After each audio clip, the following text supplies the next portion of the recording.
এমন নৃশংসভাবে হত্যা করা হয়েছে যে লাশ চেনা পর্যন্ত যাচ্ছে না।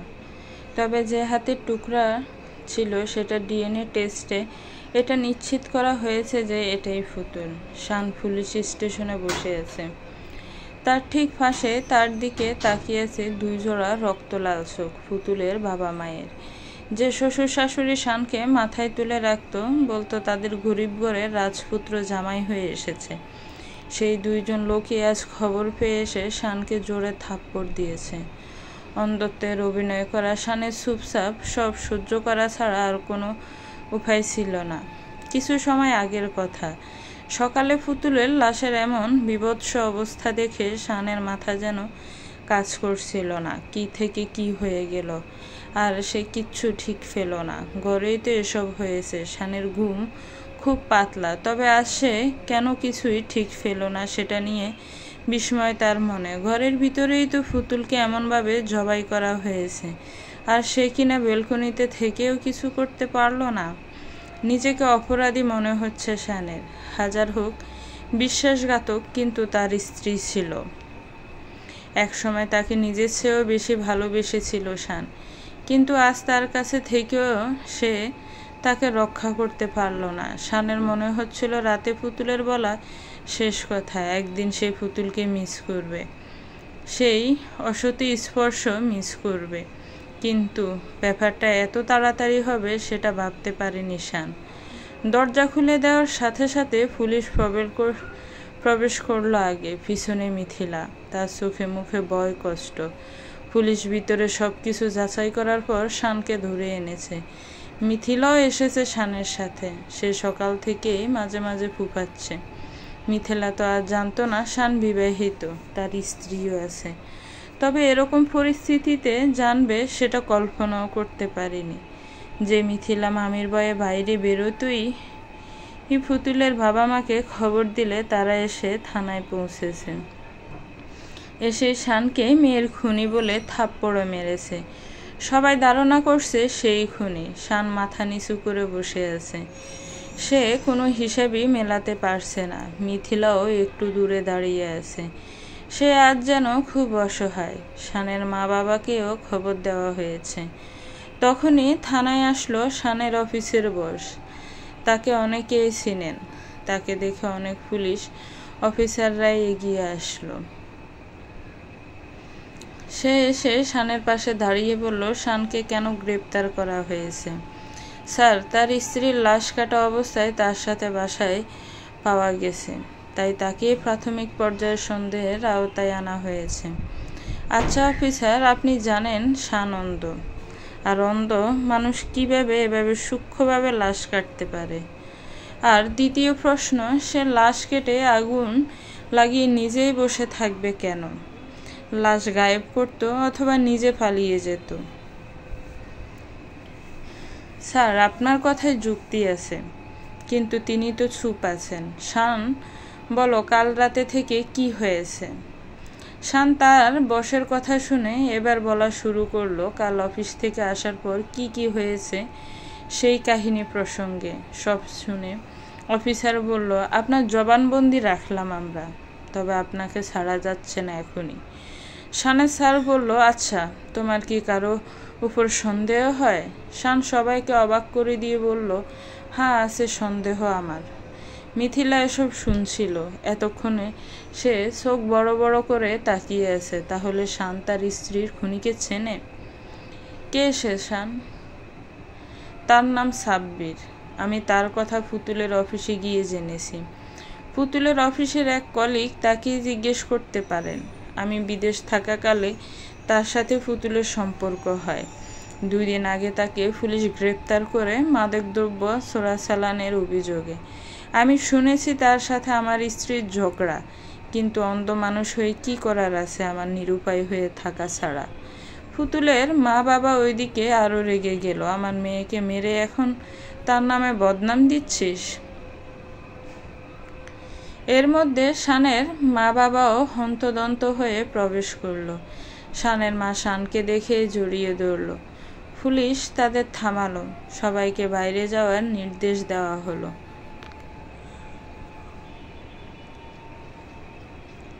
শানের মা বাবাকে শান অভয় দিয়ে বাসায় পাঠালো। মিথিলা না চাইতেও চলে গেল। শানের বসর অনুরোধের কথার সত্যতা যাচাই করার জন্য তখনই পুতুলের সাবেক অফিসও সাব্বিরকে নিয়ে আসতে যাওয়া হলো।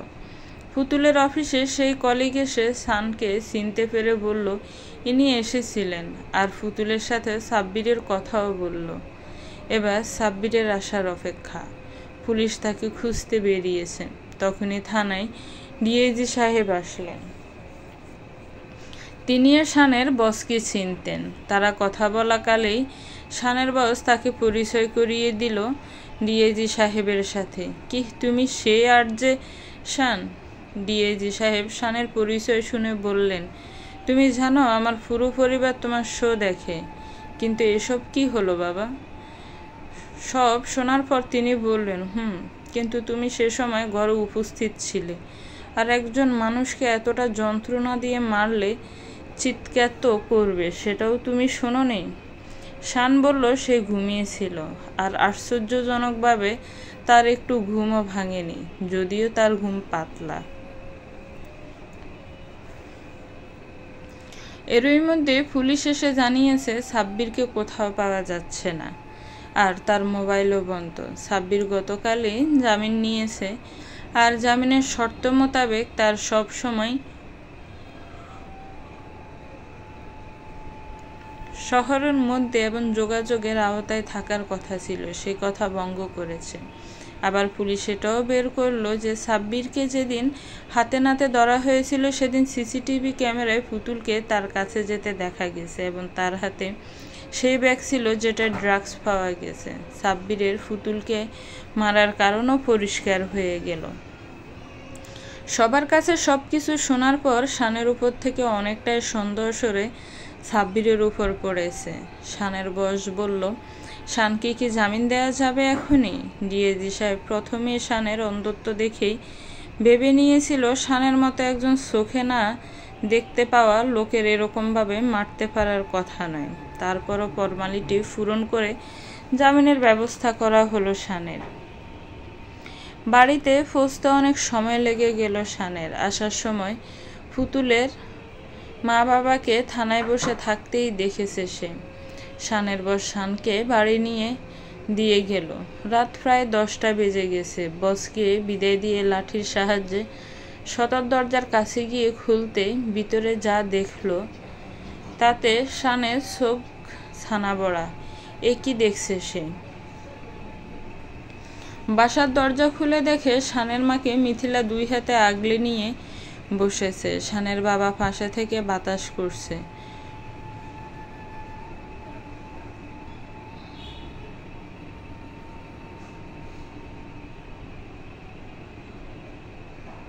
মনে হয় ছেলের খবর শুনে অতিরিক্ত প্রেসারে এমন হয়েছে। শান দরজার পাশে দাঁড়িয়ে মা বলে উঠল। সাথে সাথে মিথিলা সহ সবাই শানের দিকে তাকালো।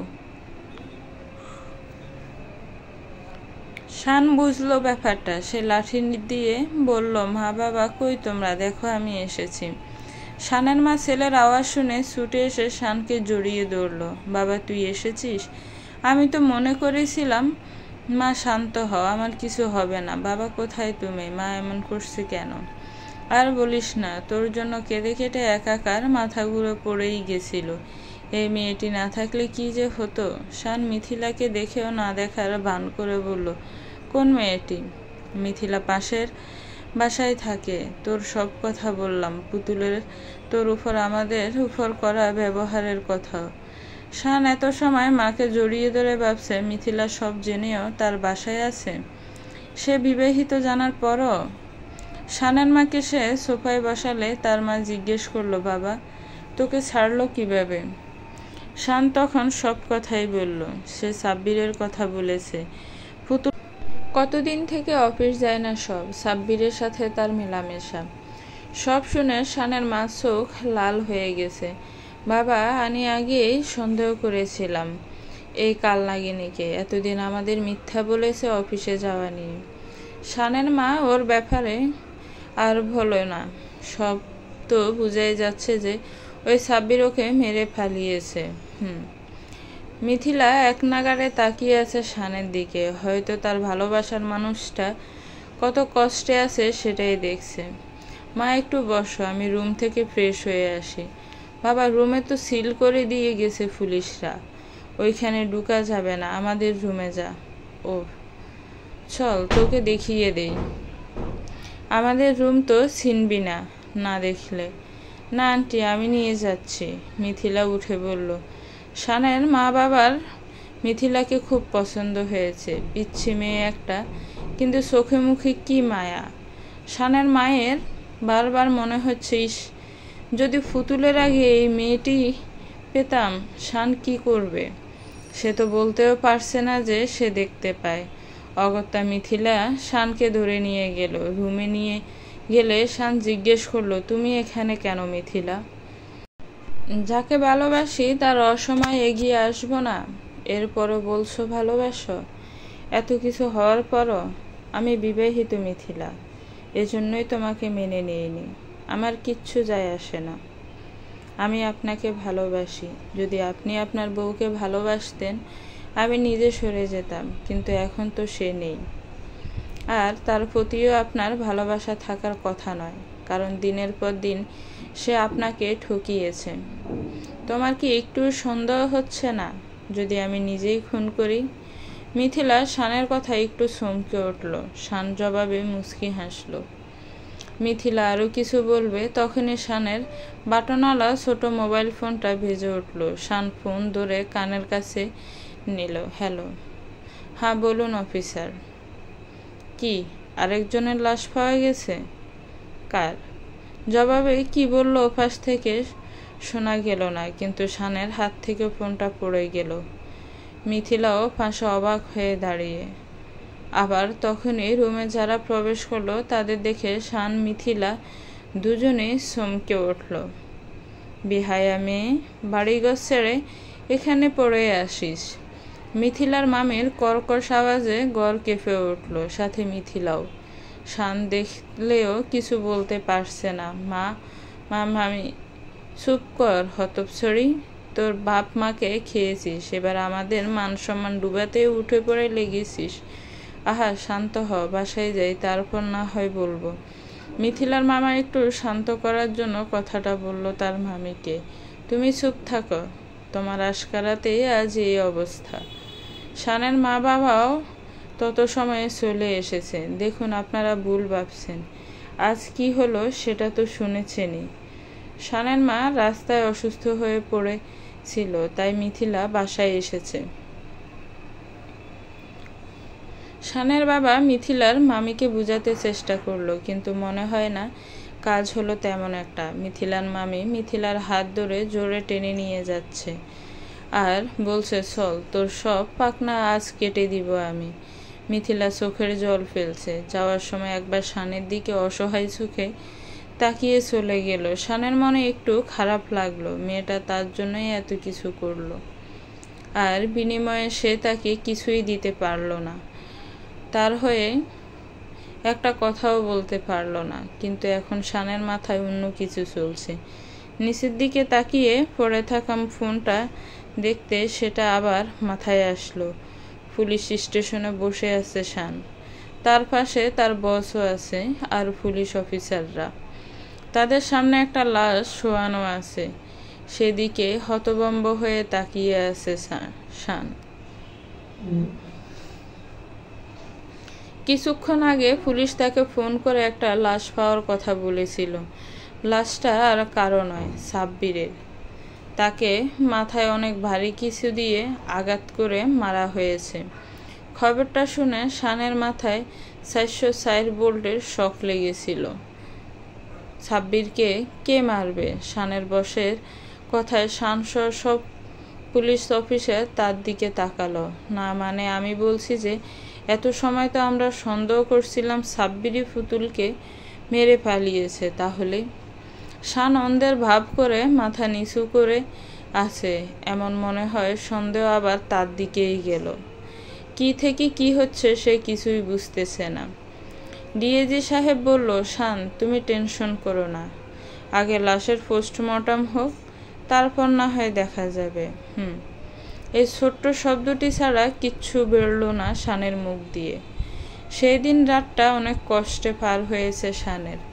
তার মা বাবা তাকে সান্ত্বনা দিয়েছে যে নির্দোষদের উপরওয়ালা কোনো ক্ষতি হতে দিবেন না, আর ফুতুল নামক কাল নাগিনী গিয়েছে তো ভালোই হয়েছে। শান স্টুডিওতে কাজ করাটা রাতের বদলে দিনে নিয়েছে। এখন তার লাইভ শো সকালের শুরুতেই টেলিকাস্ট হবে। গতকাল রাতেই তার সাথে এ নিয়ে বসার কথা হয়েছে। সবাই শুধু আরজে শানকে চায়, তাই সকালবেলায় সে স্টুডিওর উদ্দেশ্যে রওনা দিল। কাজ থামাবে না শান, সে যাই হয়ে যাক না কেন। কিন্তু যাওয়ার পথে ডিএজি সাহেবের নির্দেশ পুলিশ স্টেশনে গেল। লাশের পোস্টমর্টম নাকি ইতিমধ্যে হয়েছে। আজ সাব্বিরকে গতকাল দুপুরের দিকে মারা হয়েছে। একটু আশার আলো দেখল শান, কারণ তখন তো সে পুলিশ স্টেশনে ছিল। যদিও পুতুলের খুন নিয়ে এখনো মামলা তার উপরেই আছে, তবুও উটকো একটা ঝামেলা থেকে তো বাঁচল। আরও একটা ইনফরমেশন পেল শান, আত্মাই বাম হাতি ছিল। সে মোটা ভারী বস্তু দিয়ে বাম হাতে সাব্বিরকে প্রহার করা হয়েছে। শান ভাবতে লাগলো তার চেনা জানা কেউ বাম হাতি আছে নাকি, কিন্তু সে নিজে বাদে কাউকেই খুঁজে পেল না। যদিও এখন তার এই অভ্যাস নেই, তবে আগে সে সামান্য কাজেই ঝুলের ভিতর বাম হাত দিয়ে ফেলত। এই নিয়ে পুতুলের সাথে অনেক ঝগড়া হয়েছে। পুতুল তার বাম হাত ব্যবহারের স্বভাব বাদ দিয়ে তবে ছেড়েছে। মাথায় আবারও সেই পুতুলের কথা আসছে। ভাবতে গা রিরি করে উঠল শানের। না, সে তার কথা ভাববে না, যে শানকে ঠকিয়ে এসেছে প্রতিনিয়ত। কিন্তু একটা জিনিস খেয়াল করছে শান, পুতুলের মা বাবাকে আর দেখা যায়নি থানায়। মনে কৌতূহল জাগতেও সেটা কাউকে জিজ্ঞেস করেনি। কিভাবেই করবে, সে তো দুনিয়ার কাছে অন্ধ। স্টুডিওর কাজ শেষে দুপুরে বাসায় ফিরবে, তখনই বাড়ি ঢোকার ঠিক আগ মুহূর্তে মিথিলার মামা ছুটে আসলো।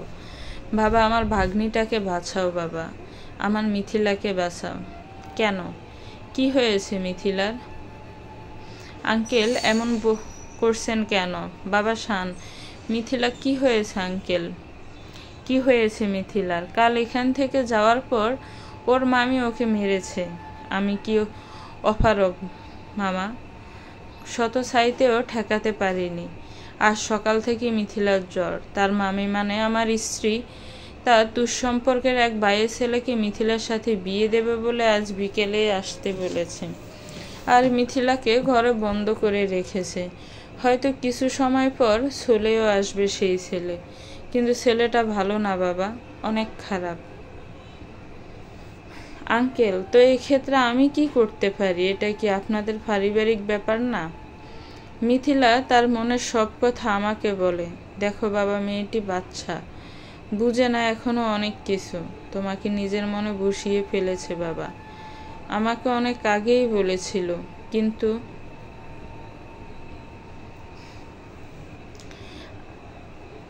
কিন্তু আপনি তো জানেন আঙ্কেল আমার এখন কি অবস্থা। মিথিলার সামনে এখনো পুরো জীবন পড়ে আছে। কিন্তু বাবা, তুমি কিছু না বললে আজকেই ওর জীবন অন্ধকার হয়ে যাবে। তুমি কিছু একটা করো। মিথিলা সকাল থেকে তোমার কথাই বলছে জ্বর নিয়ে।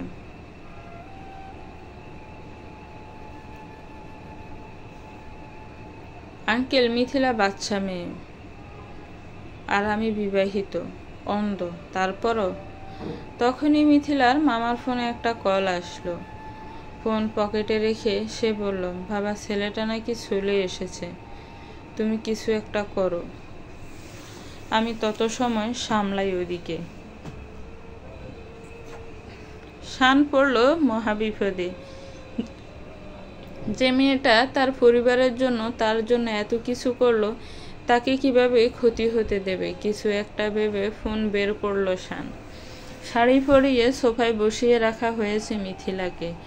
শরীরে জ্বর, হালকা কাঁপছে মেয়েটি, কিন্তু মামির ভয়ে কিছু বলতেও পারছে না। গালে লাল শিটে দাগ হয়ে আছে, কপালে রক্ত জমাট হয়ে আছে। কালকে মারার সময় তাকে ধাক্কা দিয়ে ফেলে দেওয়ায় কপাল দেয়ালে লেগেছিল। এই অবস্থায়ও সে বুঝতে পারছে সামনে বসে থাকা ছেলেটি তাকে লালসার নজরে দেখছে। আগেও এই ছেলেটিকে দেখেছে সে, তার মামির আত্মীয়। আগে এসে মিথিলাকে বাজে নজরে দেখেছে। শরীর রিরি করে উঠছে মিথিলা। সে ভেবেই নিয়েছে তার মামা কিছু না করলে বিয়ে হওয়ার আগে এসে কিছু একটা গুটিয়ে দেবে। হয়তো এই জীবন আর ভালোবাসা পাওয়া হবে না তার। কাজীকেও ডেকে আনা হয়েছে। ওই বখাটে ছেলেটির সামনে বসে ফাংশুটে হাসি দিচ্ছে।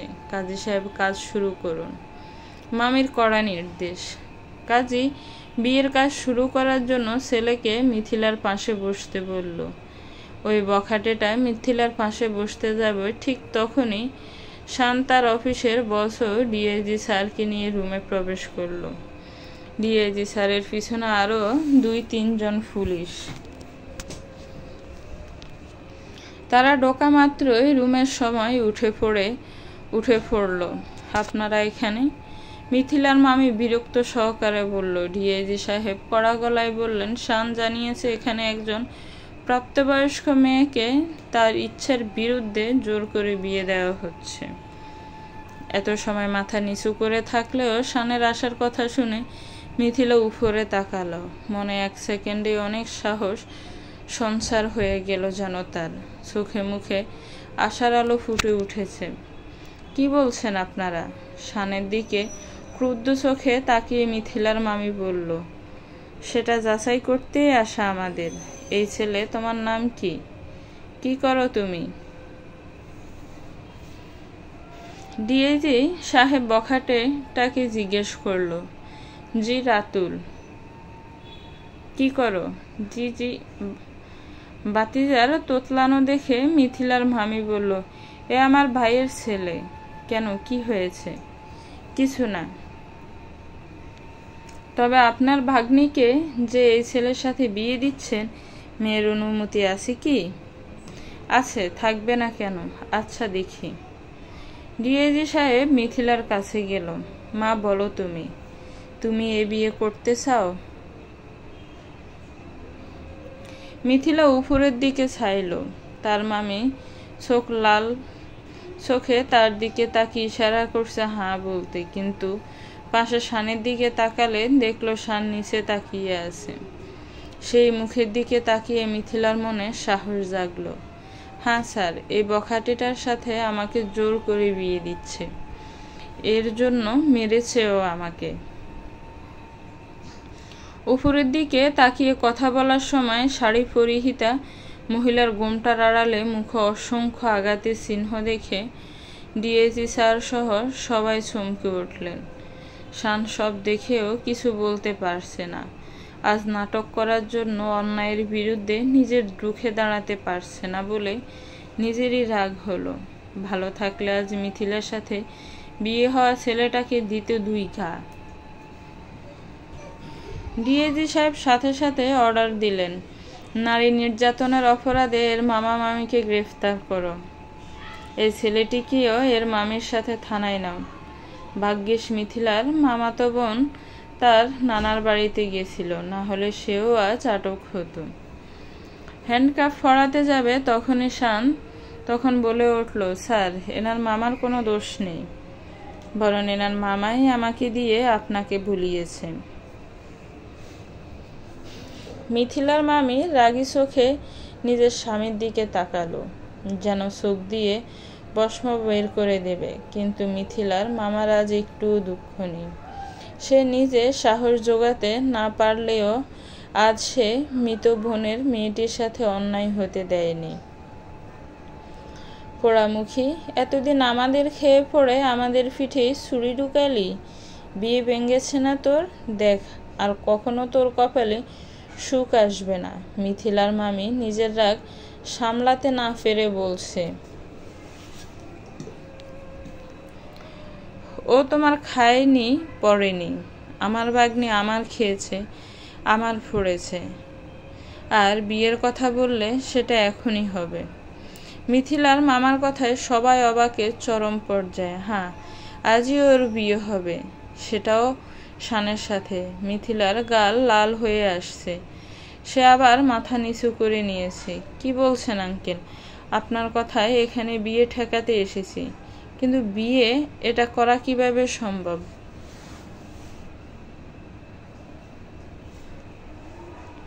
কেন সম্ভব নয় বাবা? পিছন থেকে শানের মা বলে উঠল। তার পাশে তার বাবাও রয়েছে। মা তুমি? শান মায়ের আওয়াজ শুনে বুঝেছে এমন ভাব করে বলল, হ্যাঁ, আমি আর তোর বাবাও এসেছে। মিথিলার মামা আমাদের আজকেই জানিয়েছে। বাবা, মেয়েটা তোকে খুব ভালোবাসে, আমরাও বুঝেছি। তুই জীবনটাকে আরেকটা সুযোগ দে। কিন্তু মা, আমি অন্ত, বিবাহিত ছেলে। তাছাড়া আমার নামে এখনো মামলা আছে থানায়। এই অবস্থায় স্যার আপনিই বলুন। ডিএজি স্যার বলল, আমি আর কি বলবো? যদিও মামলা চলতেছে তোমার নামে, তবে তুমি নির্দোষ প্রমাণ হওয়ার আগেই যদি সে তোমাকে বিয়ে করতে চায়, তাহলে আমাদের কি করার? এখন কনে রাজি হলেই হয়, নাকি বলিস বন্ধু? শান, তুমি চিন্তা করো না, আমরা তোমাদের কিচ্ছু হতে দেব না। আমাদের বিশ্বাস তুমি নির্দোষ। আর আমি কি আমার চ্যানেলের স্টারকে সহজে ছাড়বো নাকি? তুমি নিশ্চিত থাকো, এখন শুভ কাজে দেরি করো না তো। শানের বয়স এত সময় চুপ থাকলেও এখন মুখ খুলল। তুমি আমার মেয়ের বয়সী, তাই বলছি। মা, তুমি রাজি তো শানকে বিয়ে করতে? ডিএজি সাহেব মিথিলার মাথায় হাত বুলিয়ে বলল। মিথিলা লজ্জায় মাথা নিচে নামিয়েছে। তার লজ্জা পাওয়া দেখে সবাই বুঝে গেছে। শানের মা বাবা শানকে জোর করে বসালো মিথিলার পাশে। মিথিলার মামি আর ওই ছেলেকে থানায় যাওয়ার আগে বিয়ের দর্শক হতে হলো না চাইতেও। আর কাজী পড়াতে এসেছিল একজনের সাথে, বিয়ে পড়ালো আরেকজনের সাথে। তবে মামার বাড়ি ছাড়ার সময় মিথিলা ডিএজি সাহেবকে বলল তার মামিকে ছেড়ে দিতে। সে তার নতুন জীবন কারো অভিশাপের সাথে শুরু করতে চায় না। শানের মা বাবার পাশের ঘরটায় তাদের থাকার জায়গা করা হয়েছে। পাশাপাশি বসে রয়েছে শান আর মিথিলা, দুজনেই চুপ। কেউ বুঝতে পারছে না কি করবে, কি বলে শুরু করবে। শানই বলল, মিথিলা, আমি সত্যিই আমার এই জীবনের সাথে তোমাকে জড়াতে চাইনি। আমার কোনো নিশ্চয়তা নেই। মিথিলা হঠাৎ শানের হাতের উপর নিজের হাত রাখল। আমি জানি আপনি কি পরিস্থিতিতে আছেন। আমি শুধু এই বিপদে আপনার পাশে দাঁড়াতে চাই। তাছাড়া নিজে থেকে কোনো দিন আপনার সামনে কিছুর আবদার করব না আমি।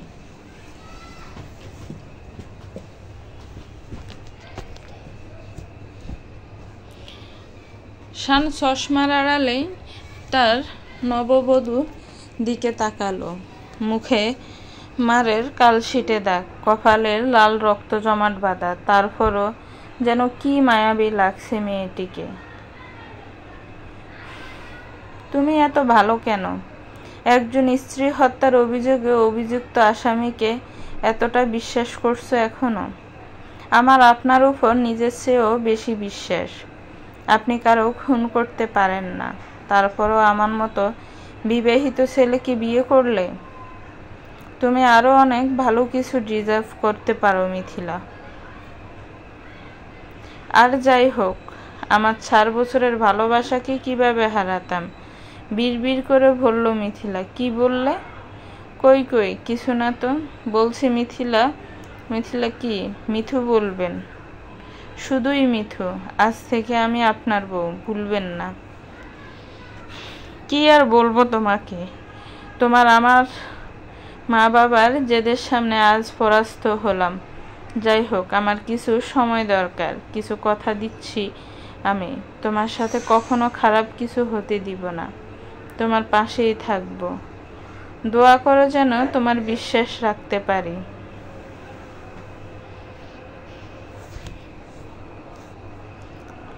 আপনার উপর বিশ্বাস না থাকলেও আমার ভালোবাসার উপর বিশ্বাস আছে। মিথিলা, সরি মানে মিথু, আমি একটু বাইরে খোলা বাতাসে যাচ্ছি, একটু পরে আসবো। তুমি ওষুধ খেয়ে ঘুমিয়ে যেও, কেমন? তুমি অসুস্থ, জ্বর এখনো যায়নি, রাত জাগা ঠিক হবে না। কেন? বাইরে কেন আবার? একটু মাথা দূরে আছে, তাই খোলা বাতাসে যাচ্ছি। দূরে নয়, বাড়ির বাইরে। এই যাব আর আসব। আচ্ছা, তাড়াতাড়ি আসবেন। বন্ধ সিলমারা ঘরের মধ্যে চুপিসারে প্রবেশ করলো শান। রুমটি অন্ধকার। এক ধুমট গন্ধ বেরোচ্ছে এখনো রুম দিয়ে। আস্তে আস্তে অন্ধকার রুমে প্রবেশ করলো শান। পুলিশরা এ ঘরে ঢুকতে নিষেধ করেছে, তবু আজ নতুন কারো সাথে জীবন শুরু করার আগে এই রুমে তো তার আসতেই হলো। রুমের জানালা দিয়ে ছাদের আলো পড়েছে রুমটিতে। আয়নার সামনে দাঁড়িয়ে নিজেকে দেখছে শান। কত স্মৃতি পুতুলের সাথে এই রুমে ভালোবেসে কত সময় পার করেছে, কিন্তু কে জানতো এক বিশ্বাসঘাতক সে নিজের বদলা নেয়ার আগেও চলে গেল পৃথিবী ছেড়ে। এক্ষেত্রেও বিশ্বাসঘাতকতা। আয়নায় নিজেকে দেখে তাচ্ছিল্য হাসছে শান। আর সে সুস্থ হতেও অন্ধের নাটক করতে হচ্ছে আজ দুনিয়ার সবার সামনে। সে এরকম শুধুমাত্র সেই ছলনাময়ীর জন্য। আজ আবার তার কাঁধে আরেকটা নিষ্পাপ মেয়ের ভার এসে পড়ল। কি থেকে কি করবে সে? নিজের বিষণ্ণ জীবনের কথা চিন্তা করতে করতে আয়নার সামনে হাঁটু গেড়ে বসে পড়ল শান। চোখে থেকে দুফোঁটো নোনা জল বেরিয়ে পড়ল। হঠাৎ পিঠে কারো হাতের স্পর্শ পেয়ে সামনে আয়নায় তাকালো শান। এত তাড়াতাড়ি আমাকে ভুলে গেলে? হা হা। গলার আওয়াজ পেয়ে প্রচণ্ড মাত্রায় চমকে উঠল শান। এ কি দেখছে চোখের সামনে? এ তো পুতুল। পুতুল এখানে কিভাবে? সে তো মরে গেছে। তার দিকে তাকিয়ে বিশ্রীভাবে হাসছে পুতুল। শানের চোখ কি ভুল কিছু দেখছে? না, এটা তো পুতুলই, কিন্তু কিভাবে? আমার থেকে ছুটকারা পাবে না তুমি, যতই চাও। হা হা। বিশ্রী হাসি ছড়িয়ে পড়ছে ঘরের চারিদিকে। কাঁধে রাখা পুতুলের হাতটির উপর কাঁপা কাঁপা হাতে নিজের হাত রাখল শান। হাতের স্পর্শ পেতে অবাকের আরো চরম পর্যায়ে উঠল। পাশে চোখ দিয়ে তাকিয়ে দেখল এটা তো হাত নয়, কঙ্কাল। মানুষের রক্ত মাংসের কোনো চিহ্ন নেই, শুধু কঙ্কালের হাত। পুতুল তখনও তার দিকে তাকিয়ে হেসেই যাচ্ছে। প্রচণ্ড ভয় হতে লাগলো শানের। সে কোনোদিনও এসব ভূত প্রেতে বিশ্বাসী নয়, কিন্তু নিজের সামনে এত কাছে এই দৃশ্য। সামনের দিকে তাকিয়ে আবার চোখ হাত দিয়ে চুলকালো ভালো করে শান। এবার আবার পিছনে তাকালো, কিন্তু না, এবার তো কেউ নেই। আশেপাশে ফাঁকা, একদম চুপচাপ। কেউ নেই পাশে। তাহলে কি ভুল দেখলো? কিন্তু মাত্রই তো সামনে ছিল পুতুল। এত তাড়াতাড়ি কোথায় গেল? হ্যালুসিনেশন হচ্ছে নাকি তার? কিচ্ছু ভাবতে পারছে না সে। তার সাথে কি হচ্ছে? আশেপাশে সব জায়গা দেখলো। ছাদের আলোতে সব ভালোই দেখা যাচ্ছে। এবার গিয়ে সাহস করে ঘরের লাইটটাও জ্বালালো। না, কিচ্ছু নেই। রুমের সব কিছু ঠিকঠাক। কালকে যেমন ছিল ঠিক তেমনই আছে। তার মানে কল্পনাতেই দেখেছে এসব। কিন্তু এটা কিভাবে সম্ভব? রুমের লাইট জ্বলার কথা মনে পড়তে সাথে সাথে আবার বন্ধ করলো, কারণ তাকে এই ঘরে দেখলে সন্দেহ করবে, ভাববে সেই খুনি। নিজের কল্পনা ভেবেই উপরের রুম থেকে নিচে আসলো শান। নিজের রুমে এসে দেখলো মিথিলা ঘুমিয়ে পড়েছে। এই ভেবেই পাশের পরনের শাড়ি এলোমেলো দেখে শান মুচকি হাসল। মেয়েটা বোধ হয় শাড়ি সামলাতেই পারে না। নিজেই তার শাড়ির আঁচল দিয়ে তাকে ডেকে দিল। মুখের উপর ডিম লাইটের আলো পড়েছে। আঘাতগুলোর উপর হালকা হাত ছুঁয়ে দিল শান। কতটা কষ্টই না পেয়েছে বেচারি তার জন্য। না, আর এই মেয়েটিকে কষ্ট পেতে দেওয়া যাবে না। খুব শীঘ্রই তার সব সত্য সামনে তুলে ধরবে। মিথিলাকে সব জানাবে সে। এসব ভাবতে ভাবতেই মিথিলার পাশে শুয়ে তার মাথায় হাত বুলাতে লাগলো ধীরে ধীরে। সকালের আলো চোখে লাগলে ঘুম ভাঙল মিথিলার। দেখলো পাশে শান তার মাথায় হাত দিয়ে তার মুখোমুখি শুয়ে ঘুমিয়ে আছে। সেই দৃশ্য দেখে মিথিলার ঠোঁটের কোণে হাসি ফুটে উঠল। আপনাকে অনেক ভালোবাসি আমি। আপনার চেয়েও আপনাকে আমি বেশি চিনি। আপনি যতটা না নিজের ব্যাপারে জানেন, তার থেকেও আমি বেশি জানি। ঠিক এতটাই ভালোবাসি আপনাকে, কখনো ছাড়বো না আপনাকে, কখনো না। যে তাসের ঘরে আমি আপনি বন্দি হয়েছি, সে ঘরটা আমি আমার ভালোবাসা দিয়ে আজীবন আগলে রাখবো প্রিয়। কথাগুলো মনে মনে বলে শানের খুব কাছে এসে তার কপালে উষ্ঠ ছুঁয়ে দিল মিথিলা। প্রথম চুমো তার ভালোবাসাতে। গল্পটা কেমন লেগেছে একটি কমেন্টস করে জানাবেন। গল্পটার পরবর্তী পার্ট খুব শীঘ্রই আসবে। আর আমার চ্যানেলটাকে প্লিজ সাবস্ক্রাইব করবেন। যারা অলরেডি সাবস্ক্রাইব করে রেখেছেন তাদেরকে অনেক অনেক ধন্যবাদ। আমার চ্যানেলের সাথেই থাকবেন, নিত্য নতুন অনেক অনেক গল্প পাবেন। ধন্যবাদ, ভালো থাকবেন। আসসালামু আলাইকুম।